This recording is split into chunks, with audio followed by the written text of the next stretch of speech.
Yo, what up sa inyo dyan mga tol? Tara, patuloy po natin pag-usapan, no? Lalo na dito po sa update patungkol po sa pagkakahuli po ng 7 pulis na suspect na tinasabi nga po yung umambush o nagkaroon ng tila ambush na pangyayari, insidente ng pamamaril, no? Kay Kerwin Espinosa, no? Ito daw po ay kaibigan umano ng isang kilalang congressman, no?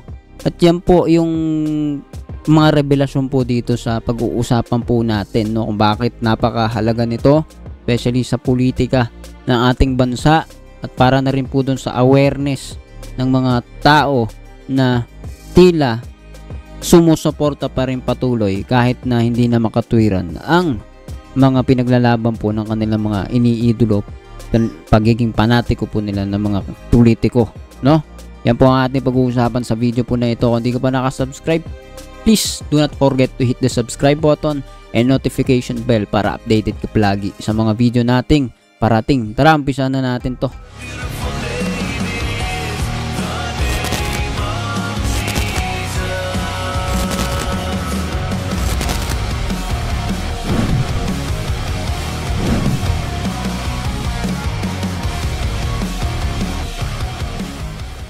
So yan nga mga tol, isa pong revelasyon, no, ang ating makikita po dito, sapagkat yung nakarampo na insidente ng pamamaril ay sinasabi po ng ilan na ito po ay ambush me incident, event kung saan ginagawa para sa anumang interest, motibo, isipin mo, gusto mo, 'di ba? Ambushin niyo ako para lumabas na ako po ay inaapi o ako ay ganito ganyan kawawa. Ang hirap. For me, it's an absurd idea to think na someone, no, isang tao na siguro may pera naman or maayos naman yung pamumuhay, ay gagawin mo patamaan ka ng baril. Ganun ba kalalim ang motivation ng isang tao na iyon? At ang pinag-uusapan po natin particular ay si Kerwin Espinosa, na alam ko isa po siyang candidate sa eleksyon. Kamakailan, no, nagkakasagutan po sila ni Richard Gomez. At sinabi na do not believe this this person, no? Tama ba ako? Tignan po ninyo yung mga balita po sa nakakaraan at talaga pong mainit na sagutan nila. Niintindi nga po natin kasi kung sila nga po ay nadadamay sa ganitong wala naman talagang kinalaman sila dito, di ba? Bakit mo i-brought up yung kanilang mga names? Ni Richard Gomez, ni yung asawa niya si Lucy, di ba? Tama ba ako? So, why would you do that? Tama ba English ko? Anyway, panoorin po muna natin. Kasama sa iimbestigahan ng Philippine National Police ang may-ari ng compound kung saan nahuli ang 7 pulis or MOC na nahuli matapos ang nangyaring insidente ng pamamaril kay Alvera Leyte mayoral candidate Kerwin Espinosa.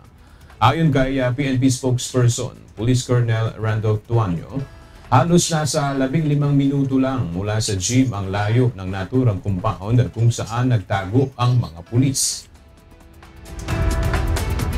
Residential po na dead end po ang tawag po nila po. Ito pong tao na may-ari ng compound po ay kaibigan po ng isa pong kilalang congressman din po sa lugar po. So ayan po, no, kilalang congressman ang may-ari ng compound. So questionable, no? Who is that man? Sino kaya yun, no? O pwede lang pangalanan, no? Samantala, nitong Lunes, sinampahan na ng kaso ng PNP ang naturang pulis dahil sa nakuhang 10 undocumented na baril. Kabilang dito ang 6 na caliber 5.56 na long rifle, 3 9mm, 2 caliber 45 at isang Uzi submachine gun. Tungkol po ma'am sa insidente po ng shooting incident ay wala pa pong napapayal na kaso. ang ating pong regional office po. Ang sinasabi po natin, ang na-file po na kaso natin ay violation po ng Republic Act 10591. Ito po yung sa possession po. Kasama po dun sa service firearms nila yung nakumpiska at meron din po na 10 po na firearms. Yun po yung ballistics examination po natin. May serial number po yung siyam at yung isa po yung UC na nakuha po, yun po yung main defense serial number po. So ayan po, no? Ayan po ang mainit na balita para po sa bagay na ito. Alright mga tol. So ano po ang masasabi po ninyo dito, no? Marami ayaw maniwala po kay Kerwin Espinosa kasi nga naman, 'di ba, kaduda-duda rin ang kanyang karakter, ang kanyang personalidad dahil lang kanyang pagkakakilanlan natin sa kanya, siya ay nasama po noon sa usapin ng droga sa panahon po ng nakaraang administrasyon kung saan maski ang kanyang tatay sangkot po sila o isinangkot, 'di ba? Ano ba talaga dapat isipin natin? Hindi natin alam, 'di ba? Kaya nga hindi tayo basta-basta naniniwala rin sa kanya. Pero 'di ba? Gaya ng sinabi po natin sa nakalipas na video po natin, ako po'y naniniwala. Keso ano pang tao siya, ano pa sa kasama, may katotohanan siguro. 'Di ba? Ako po'y maniniwala na iyan ay may banta po talaga sa buhay. Kasi imagine mo, 'di ba? Isipin mo 'to, no? Yung tatay mo namatay o pinatay sa loob mismo ng kulungan na ganap, no? Naalala po ba ninyo 'yon? Yung pangyayari po na 'yon, nasa kulungan na, namatay pa. Hindi ko alam kung nanlaban story din ba 'yan? Storya ba ng panglalaban din 'yan? Hindi ko alam. Mahirap magsalita. Alamin na lang po ninyo. 'Di ba? Tapos ngayon may bumaril sa kanya at 7 ang sangkot na pulis, no? Hindi to basta-basta ganun, no? Sinong pulis na maglalagay ng kanilang pangalan sa alanganin ng kanilang buhay, no? Hirap kaya niyan, 'di ba? May papatayin kayong tao, no? Magkano? Ano ang benepisyo? 'Di ba? Para i-risk mo yung buhay mo pagkatao mo sa ganitong klase ng bagay. At tapos, ang revelasyon po ngayon, isang kongresista.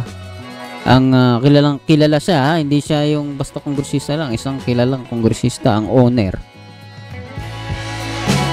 ng mismong compound ay kaibigan daw po. Sabi, ang owner ay kaibigan umano ng isang kongresista. No? Kaya may-ari na pinagtaguan na lugar, yung owner nun, kaibigan. Tama ba yung pagkakasabi natin kanina? So correct me if I'm wrong na lang kanina. At least, 'di ba? Inaamin natin, sinasabi natin kung may mga pagkukulang tayo, no? Dahil hindi naman tayo perpekto, pero ang hirap, 'di ba? So mga fake news ngayon, lalo dun sa mga, 'di ba? Katulad nila Maharlika, nila Harry Roque, ni Attorney Lambino, pati ni Kaderma ba 'yon? Kadema. O ano man, pangalan niya, yun po yung mga nagbabanggit ng fake news. At dito po, tayo po nakasubaybay lamang sa balita kung ano po ang nangyayari. At ngayon nga po ay may iimbestigahan po dito. Tabangan po natin niya kung ano po yan. Sabi ay, yan po yung kalagayan ngayon, no? Yung compound kung saan nahuli ang 7 Ormoc police. Pag-aari umano ng kaibigan ng isang kongresista. So ikaw, anong masasabi mo sa video po na ito, no? Comment down below. Tingin mo sino kayang kongresista yan? 'Di ba? Kung pwede lang pangalanan ay maganda pangalanan nila, no? Ayoko magbitaw ng pangalan, kayo na lang po ang mag-isip diyan. Pero parang may naiisip ako. Pag-usapan na natin sa comment section. And please do not forget to hit the subscribe button and notification bell para updated ka palagi sa mga videos natin parating. See you ulit sa susunod na video.